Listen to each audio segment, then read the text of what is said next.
ID सारी अनफी है। ऊपर करो आईडी। आप रूप जा रहे हैं। देखिए, मेरी पीड़ित परिवार से बात हुई थी तब मैं झारखंड में था।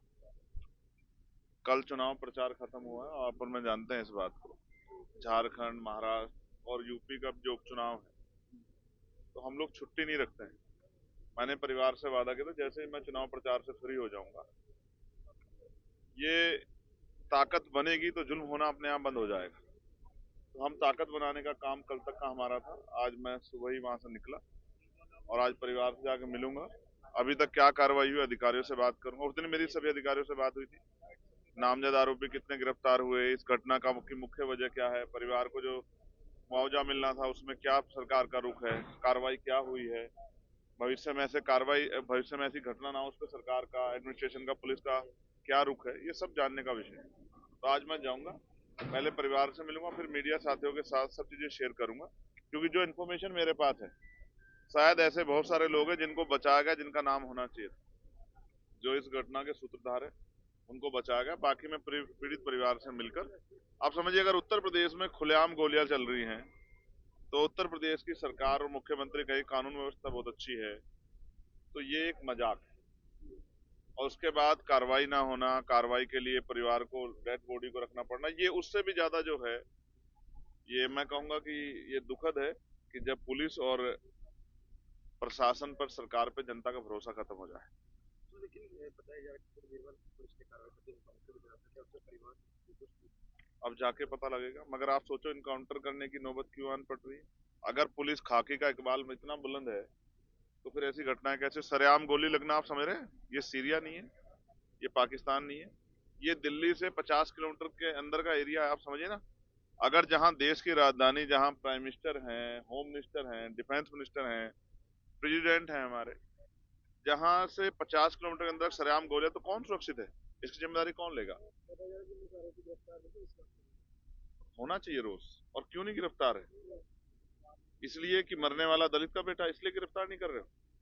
तो मैं आज जाऊंगा और मैं आपको भरोसा दिलाता हूं, अगर लापरवाही बढ़ती जाएगी तो 25 तारीख का सेशन चल रहा है, मैं हर कीमत चुकाऊंगा, लेकिन कोशिश करूंगा कि इस तरह के मामले दोबारा ना हो। और जो घटना है उनमें सख्त कार्रवाई, चाहे मुझे पार्लियामेंट में कुछ भी करना पड़े, लेकिन मैं अपने लोगों को इस तरह मरने नहीं दूंगा। अखिलेश जी ने चुनाव को लेकर आए।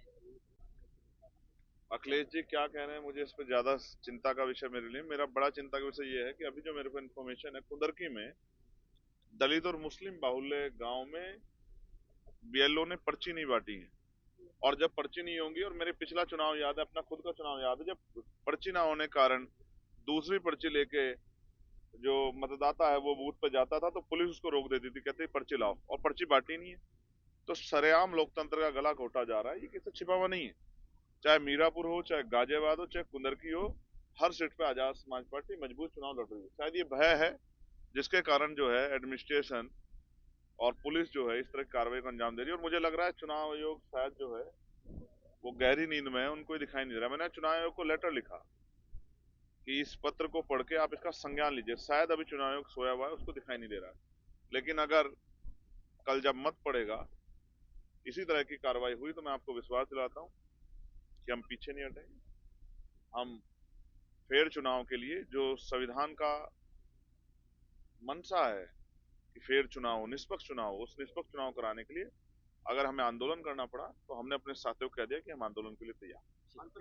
योगी जी ने पटेंगे तो पटेंगे कहा, इससे लग रहा है आपको कि यहाँ भीकनपुर में हुआ, ये किसका परिणाम है?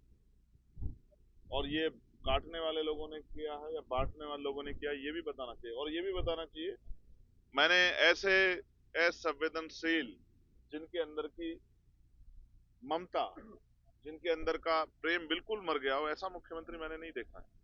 वरना जिनके प्रदेश में उनके सरकार के रहते 10-10 बच्चे जो हैं, आप महसूस करके देखिए, आप सब परिवार वाले हैं, अपने को अगर एक सुई लगती है तो कितनी तकलीफ होती है।